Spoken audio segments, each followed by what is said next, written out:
नमस्कार, मी अमित गद्रे. तुम्ही पाहता न्यूज 18 लोकमत. या बुलेटिनमध्ये आपण बातम्यांचा वेगवान आढावा घेणार. त्यापूर्वी एक महत्त्वाची बातमी येते. गँगस्टर DK रावला मुंबई सत्र न्यायालयाकडून जामीन मंजूर झालेला आहे. हॉटेल व्यावसायिकाला 2.5 कोटी रुपयांची खंडणी मागितली होती आणि खंडणी न दिल्यास जीवे मारण्याची धमकी देण्यात आली होती. DK रावसह त्याच्या सहकाऱ्यांना अटक करण्यात आली होती. कुख्यात अंडरवर्ल्ड डॉन छोटा राजनचा हस्तक म्हणून सुद्धा DK रावची ओळख आहे.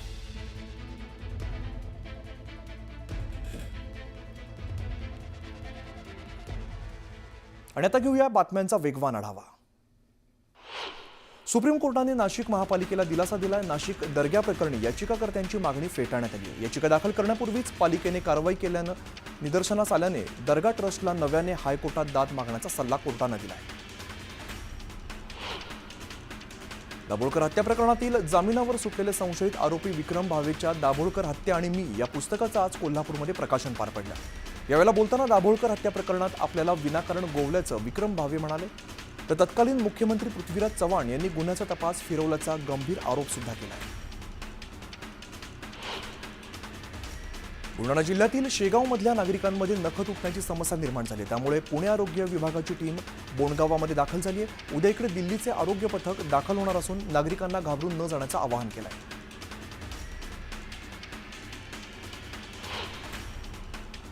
तनिषा भिसे मृत्यू प्रकरणात डॉक्टर घैसास यांना अटक करण्याची मागणी भिसे कुटुंबाने केली आहे. महाराष्ट्र मेडिकल काउन्सिल समोर सुनावणी पार पडली. तनिषा भिसेंचं कुटुंब सुनावणीसाठी हजर होतं, तर डॉक्टर घैसास गैरहजर होते. महिलेची खासगी माहिती रुग्णालयातून प्रसारित करण्यात आल्याचा विरोध भिसे कुटुंबियांनी तक्रारद्वारे केला. तनिषा भिसे मृत्यू प्रकरणानंतर राज्य सरकारने मंगेशकर रुग्णालयाला दणका दिलाय. या प्रकरणामध्ये गरीब रुग्णांसाठीचा धर्मदाय निधी शिल्लक असताना पैसे मागितल्याने मंगेशकर रुग्णालयाला 10 लाख रुपयांचा दंड ठोठावण्यात आला. बीडच्या गेवराई तालुक्यातील वाहे गावामध्ये क्षुल्लक कारणावरून 8 जणांवरती कोयता आणि रॉडने हल्ला करण्यात आला. या प्रकरणी अद्याप तक्रार दाखल करण्यात आलेली नसून जखमींवरती जिल्हा रुग्णालयात उपचार सुरू आहेत.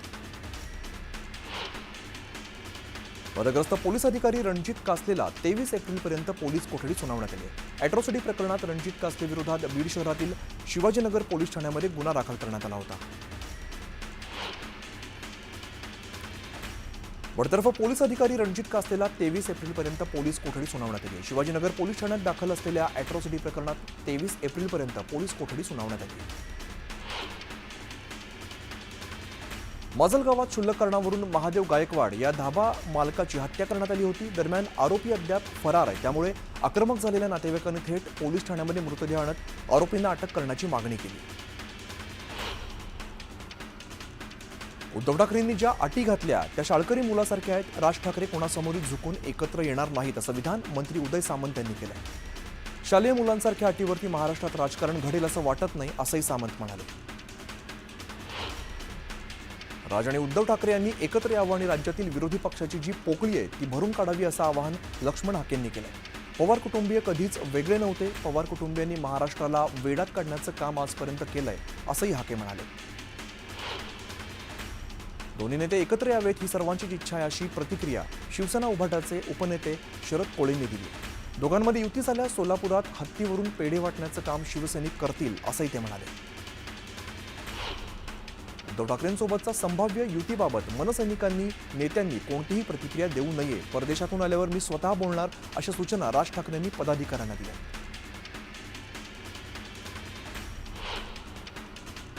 सुप्रिया सुळे इंदापूर दौरा आटपून पुरंदरकडे जात असताना ताफा थांबून त्यांनी बारामतीकडे निघालेल्या शरद पवारांची आणि आपल्या आईंची भेट घेतली. वाहन थांबून त्यांनी आईवडिलांची भेट घेतली. 1 रुपयात पीक विमा या योजनेबाबत उपमुख्यमंत्री अजित पवारांनी मोठं वक्तव्य केलं. 1 रुपयात पीक विमा द्यायचं सुरू केलं होतं, मात्र ग्रामीण भागात काही जणांनी चुनाच लावला. त्यामुळे ही योजना अडचणीत आली. आता आम्ही तुमच्या भल्याचं जे असेल तेच करणार असं अजित पवार म्हणाले. मुंबईत 26 एप्रिल रोजी मनसेकडून प्रतिपालिका सभागृहाचं आयोजन करण्यात आलं. या कार्यक्रमासाठी मनसेकडून आदित्य ठाकरेंना निमंत्रण देण्यात आलं. याशिवाय मंत्री आशिष शेलार, मंत्री उदय सामंत यांना सुद्धा निमंत्रण देण्यात आलं. मंत्रिपद माझ्यासाठी कधीही महत्त्वाचा मुद्दा नव्हता. मी अजिबात नाराज नाही. फडणवीस आणि गडकरी भेटीमध्ये विविध विकास कामांवर चर्चा झाली. याबरोबरच आम्ही राजकारणात आहोत तर राजकीय चर्चा होणारच असं स्पष्टीकरण सुधीर मुनगंटीवार यांनी दिलं. मुंबईतील पाणी टंचाईला आदित्य ठाकरे जबाबदार आहेत असा गंभीर आरोप आशिष शेलार यांनी केला. मुंबईकरांना हक्काचं पाणी मिळालं असतं, पण आदित्य ठाकरेंच्या हट्टामुळे अनेक कामं लांबणीवरती पडली. गारगाई पिंजाळ या प्रकल्पाला आदित्य ठाकरेंच्या हट्टामुळे स्थगिती देण्यात आली असंही आशिष शेलार म्हणाले. ज्योती मेटेंच्या उपस्थितीत शिवसंग्रामची राज्यस्तरीय बैठक पार पडली. शिवसंग्रामकडून आता राज्यव्यापी सदस्य नोंदणीला सुरुवात होणार आहे. शिवाजी महाराजांच्या स्मारकाचं काम अद्याप सुरू झालेलं नाहीये. शासनानं तातडीने याबाबत कार्यवाही करावी अशी मागणी ज्योती मेटे यांनी केली. दादागिरी, दहशत, खून, मारामाऱ्या, जाळपोळ, बलात्कार, भ्रष्टाचार यामुळे 2014 पूर्वी सिंधुदुर्ग जिल्हा संपूर्ण महाराष्ट्रातच नव्हे तर देशामध्ये बदनाम होता. हे सगळं पाप नारायण राणे आणि त्यांचे गुंडगिरी करणारे कार्यकर्ते यांचं होतं अशी टीका माजी खासदार विनायक राऊत यांनी केली. राणे कुटुंबियांच्या हाती सत्ता आल्यानंतर जिल्हा पुन्हा जुन्या मार्गावरती जातोय असंही राऊत म्हणाले. अहिल्यानगर जिल्ह्याच्या कर्जत नगरपंचायतीच्या नगराध्यक्षांना अखेर राजीनामा द्यावा लागला. 13 नगरसेवकांनी बंडखोरी करत उषा राऊतांच्या विरोधात अविश्वास ठराव दाखल केला होता. दरम्यान विशेष सभा होण्याच्या आधीच नगराध्यक्षांनी हा राजीनामा दिला. त्यामुळे कर्जतमध्ये आमदार रोहित पवारांना मोठा धक्का बसल्याचं बोललं जात आहे. चोपडा तालुक्यातील 79 ग्रामपंचायतींसाठी सरपंच आरक्षण सोडत काढण्यात आली. 6 ग्रामपंचायती अनुसूचित जातीसाठी, 6 नागरिक प्रवर्गासाठी, 27 ग्रामपंचायती अनुसूचित जमातीसाठी तर 40 ग्रामपंचायती खुल्या प्रवर्गासाठी राखीव ठेवण्यात आल्या. निधी वाटपाबाबत तक्रार करणारे आमदार बाबूराव कोळीकर यांना अतुल सावेंनी प्रत्युत्तर दिलं. आमच्याकडे 5 वर्ष असून 237 आमदार आहेत.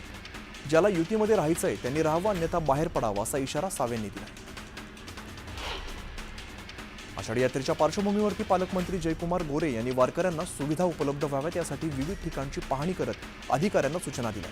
वारकऱ्यांसाठी नियोजन समितीतून निधी उपलब्ध करून दिला जाईल असं पालकमंत्र्यांनी स्पष्ट केलं.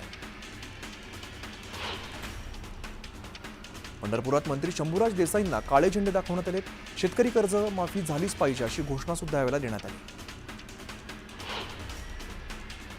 कांद्यांचे दर घसरण्याला केंद्र सरकारचं धोरण जबाबदार असल्याचा आरोप शेतकरी नेते राजू शेट्टींनी केला. नाफेडने स्वतः लिलावामध्ये भाग घेऊन कांदा खरेदी करावा अशी मागणी शेट्टींनी केली. यावलच्या 63 ग्रामपंचायतींचं आरक्षण जाहीर करण्यात आलं. तालुक्यातील 67 ग्रामपंचायतीपैकी 63 ग्रामपंचायतींच्या सरपंच पदासाठी आरक्षण सोडत काढण्यात आले. अंबरनाथमधील उद्योजक विश्वनाथ पनवेलकर यांच्या घराबाहेर गोळीबार करण्यात आला. दरम्यान या गोळीबाराचा सीसीटीव्ही व्हिडिओ समोर आलाय. पनवेलकर यांच्या घराजवळ दुचाकीवरून 2 अज्ञातांनी गोळीबार केल्याचं व्हिडिओमधून स्पष्ट दिसतंय. मीरा भाईंदर महापालिकेच्या विरोधात मनसेने प्रतिकात्मक प्रेतयात्रा काढली. मीरा भाईंदर पालिकेच्या क्रीडा संकुलात बुडून 11 वर्षीय मुलाचा मृत्यू झाला होता. या विरोधात मनसेने पालिकेचा निषेध नोंदवला आहे. मुंबईत कचरा वाहतूक करणाऱ्या कामगाराचा अपघातात मृत्यू झालाय. मागील 4 दिवसात दुसरा अपघात झालाय. कामगाराच्या मृत्यूनंतर मनसे आक्रमक झाली आहे. महाराष्ट्र नवनिर्माण कामगार सेना सरचिटणीस केतन नाईक यांनी मृत कामगाराच्या कुटुंबियांसह जी उत्तर विभाग कार्यालयावरती धडक देत प्रशासनाला जाब विचारलाय.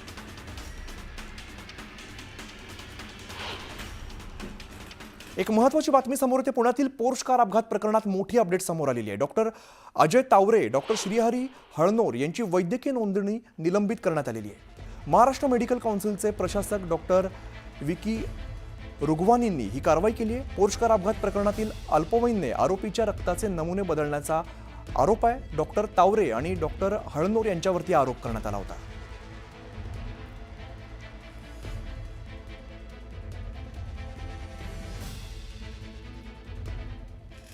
आता घेऊया उर्वरित बातम्यांचा वेगवान आढावा. बार्शी टाकळी ठाण्याचे पोलीस निरीक्षक प्रकाश यांची पोलीस नियंत्रण कक्ष अकोला इकडे तडकाफडकी बदली करण्यात आली आहे. आमदार हरीश पिंपळे यांनी त्यांच्या कार्यकर्त्याला शिवीगाळ केल्याचा आरोप पिंपळे यांनी केला होता. नांदेड शहरात छत्रपती संभाजी महाराज यांचा पुतळा उभारण्याची मागणी सकल मराठा समाजाकडून करण्यात आली. याबाबत सकल मराठा समाजाकडून पालकमंत्री अतुल सावे यांना निवेदन देण्यात आलं आहे. जळगावात प्राथमिक शिक्षण विभागातर्फे वेध प्रेरक कार्यशाळेचं आयोजन करण्यात आलं आहे. कार्यशाळेमध्ये जिल्हाभरातील विविध शाळांचे 164 शिक्षक, केंद्र प्रमुख आणि गटविकास अधिकारी सहभागी झाले. चाळीसगाव मुख्य बाजार समितीत लिलाव बंद ठेवण्यात आलेला होता. त्यामुळे बाजार समिती परिसरात शुकशुकाट पाहायला मिळाला. शेतमाल टाकण्यास जागा नसल्यामुळे तसंच बँकेतून पुरेशी रक्कम उपलब्ध नसल्यामुळे परवानाधारक खरेदीदार व्यापाऱ्यांनी आज बंद पुकारला होता. हिंगोलीतील धुळखात पडलेल्या सिद्धेश्वर प्राथमिक आरोग्य केंद्राच्या इमारतीचं अखेर लोकार्पण पार पडलेलं आहे. प्राथमिक आरोग्य केंद्राची इमारत मागील 6 ते 7 महिन्यांपासून लोकार्पणाच्या प्रतीक्षेत होती. याबाबत न्यूज 18 लोकमतने बातमी दाखवल्यानंतर प्रशासनाला जाग आली. नंदुरबारमध्ये 100 रुपयांचा स्टॅम्प मिळत नसल्यामुळे नागरिकांना नाईलाजाने 500 रुपयांचा स्टॅम्प खरेदी करावा लागतो. त्यामुळे नागरिकांना याचा मोठा आर्थिक भुर्दंड सोसावा लागतो. यावरती तातडीने उपाययोजना करण्याची मागणी नागरिक करतायत. नॅशनल हेरॉल्डच्या माध्यमातून 2000 कोटींचा घोटाळा केल्याचा आरोप करत भाजप युवा मोर्चाने नागपुरात आंदोलन केलं. यावेळेला प्रतिकात्मक पुतळा जाळत गांधी कुटुंबियांचा निषेध नोंदवण्यात आला. हिंदी भाषा अनिवार्य करण्याच्या निर्णयाविरोधात मनसेने जळगाव जिल्हा परिषदेसमोर आंदोलन केलं. जिल्हा परिषदेच्या शिक्षणाधिकाऱ्यांना निवेदन देत निर्णयाला विरोध करण्यात आला आहे. गायरान जमिनीवरील सौर ऊर्जा प्रकल्पाविरोधात शिवसेना दलित आघाडीने जालना जिल्हाधिकारी कार्यालयावरती भव्य मोर्चा काढला. या प्रकल्पासाठी जमिनी बळजबरीने घेतल्या जात असल्याचा आरोप सुद्धा आंदोलकांनी केला आहे.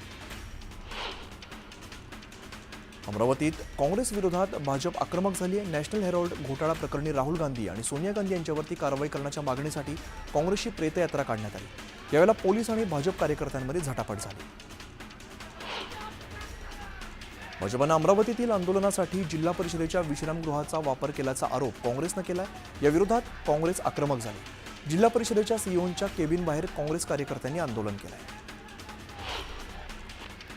गोंदिया जिल्ह्यातील सडक अर्जुनी तालुक्याच्या डव्वा ग्रामपंचायतीला राष्ट्रीय पंचायत पुरस्कार मिळालेला आहे. देशात प्रथम क्रमांक मिळवल्यामुळे डव्वा ग्रामपंचायतीला 1 कोटी मिळणार आहेत.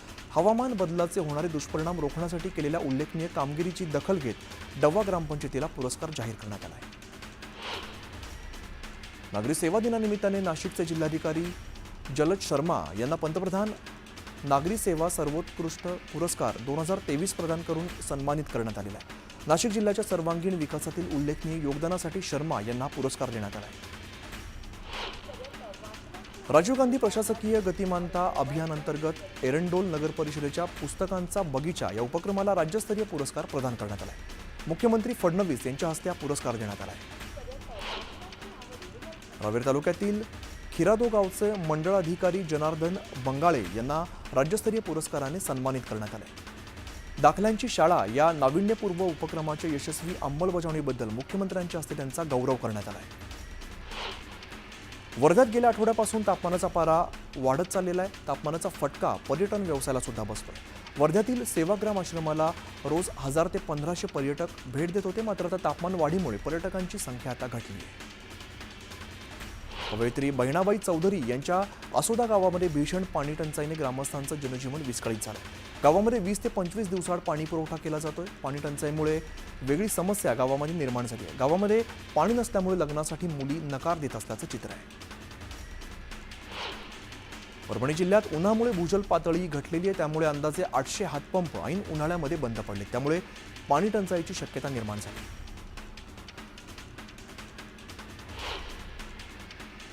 एक छोटासा ब्रेक घेतो, लगेचच परत येतो. पाहत राहा न्यूज 18 लोकमत.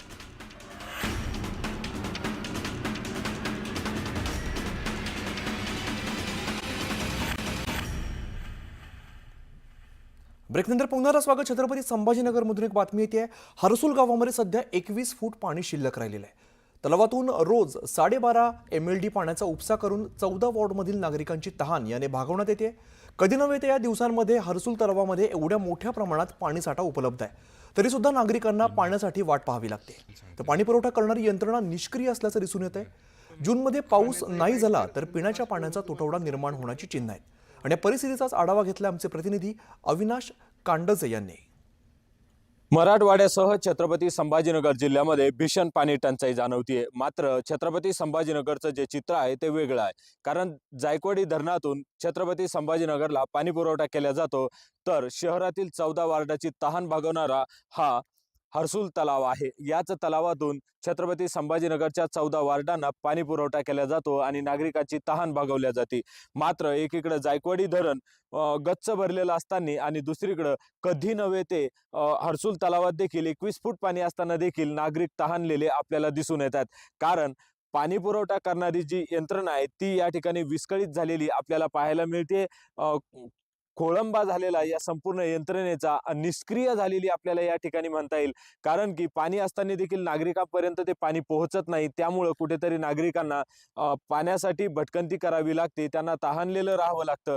तर आता जो हर्सुल तलाव आहे, हा तलाव या दिवसामध्ये जर आपण एप्रिलच्या अर्ध्यामध्ये पोहोचलोय, म्हणजे एंडिंग पर्यंत चाललोय, त्यामध्ये जर मागच्या वर्षीचा विचार केला तर या तलावाला फक्त 7 ते 8% पाणी होतं. मात्र या दिवसामध्ये एवढं पाणी कधी नव्हे ते या तलावात आपल्याला पाहायला मिळतंय. मात्र कुठेतरी यंत्रणा जी आहे ते निष्क्रिय झालेली आपल्याला या ठिकाणी पाहायला मिळते. म्हणजे तलाव तुडुंब भरलेत, मात्र शहरवासियापर्यंत ते पाणी पोहोचत नाही. तर दुसरीकडे जर आपण ग्रामीण भागाचा विचार केला आणि मराठवाड्याचा विचार केला तर निश्चितच पाणी टंचाई ही आपल्याला पाहायला मिळते. मात्र संभाजीनगरला पाणी मुबलक असून देखील अडचणीचा सामना करावा लागतोय. जरी 21 फूट पाणी असलं आणि 14 वॉर्डाची तहान भागवत असला हा तलाव, तरी देखील बाष्पीभवन, तापमानाचं प्रमाण जे आहे ते मोठ्या प्रमाणात वाढतंय. त्यामुळे बाष्पीभवन होईल आणि जर जूनमध्ये पाऊस नाही झाला तर या 14 वॉर्डांची तहान देखील भागवणं महानगरपालिकेला अवघड जाणार आहे. अविनाश कानडजे, न्यूज 18 लोकमत, छत्रपती संभाजीनगर. या बातमीनंतर एक छोटासा ब्रेक, लगेचच परत येतोय. पाहत राहा न्यूज 18 लोकमत.